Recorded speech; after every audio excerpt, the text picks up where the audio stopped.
Wind. For thousands of years, a go-to natural resource. Today, it's one of the leading forms of renewable energy. But wind is inconsistent, erratic, and sometimes non-existent. But there are places where wind is not only predictable, it follows schedules.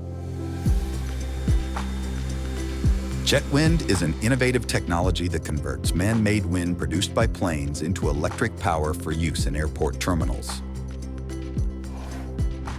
It is the creation of Dr. Tio Surio, a Dallas surgeon who saw a green opportunity in energy that was going to waste.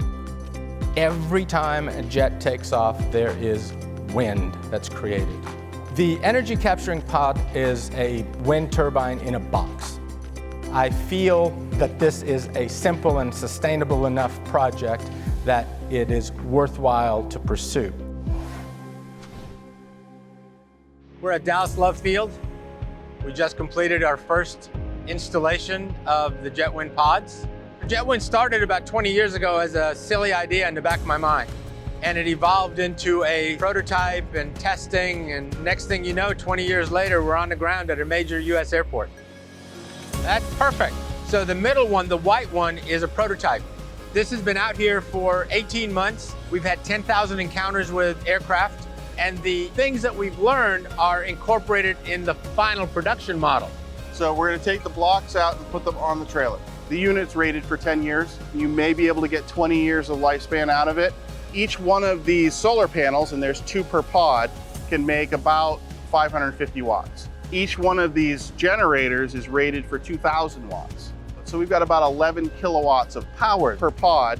We're already working on prototypes for carbon fiber blades. Those will be somewhere between 10 and 15 times stronger and half the weight.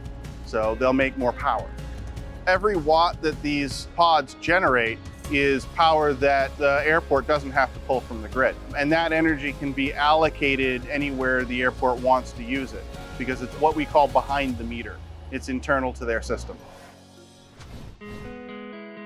When I came to the Department of Aviation, they told me about one of the plans they had to capture the jet engine wind here at Love Field. So I was very excited by that, knowing that one of our objectives in continuous improvement was to reduce our environmental footprint, because as you might know, the aviation industry is a polluter, and the more we can do to help reduce that, the better.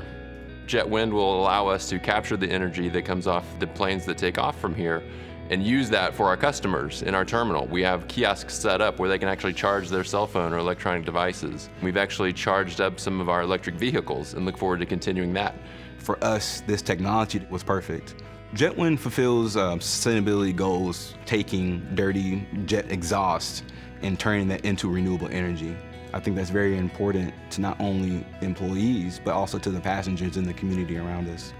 I think one of the things that first caught my attention about JetWind was really the simplicity of it. We think of a lot of elements of sustainability, trying to use energy and use renewable energy. It's pretty complex technologies. This wasn't.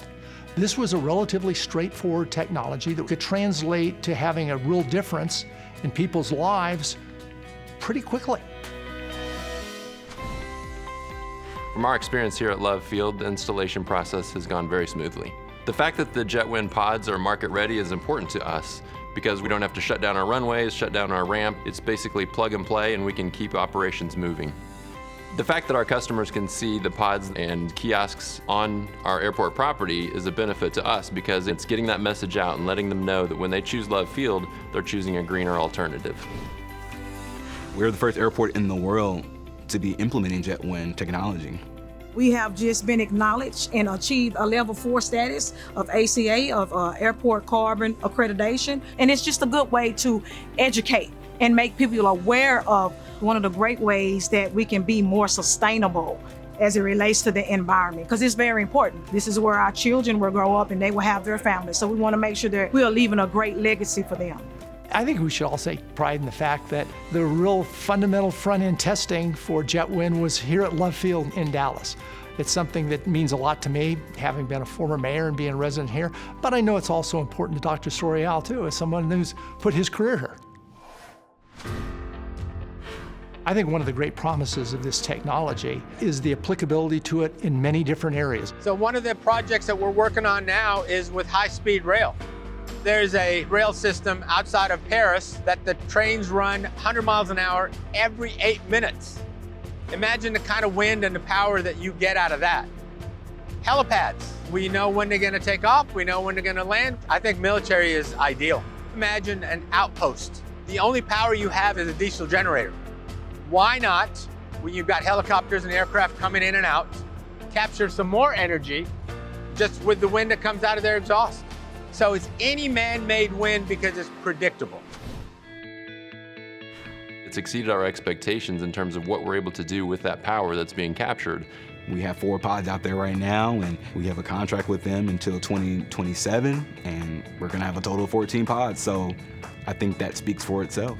I think it's exciting today when you're starting to see it come into place here in Love Field. But I think what will be much more interesting is a decade out when we look back at this point and see how many different adaptations and how widespread the technology is in use across the nation.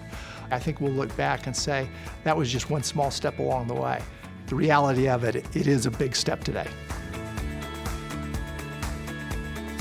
JetWind Power. It's time to get on board.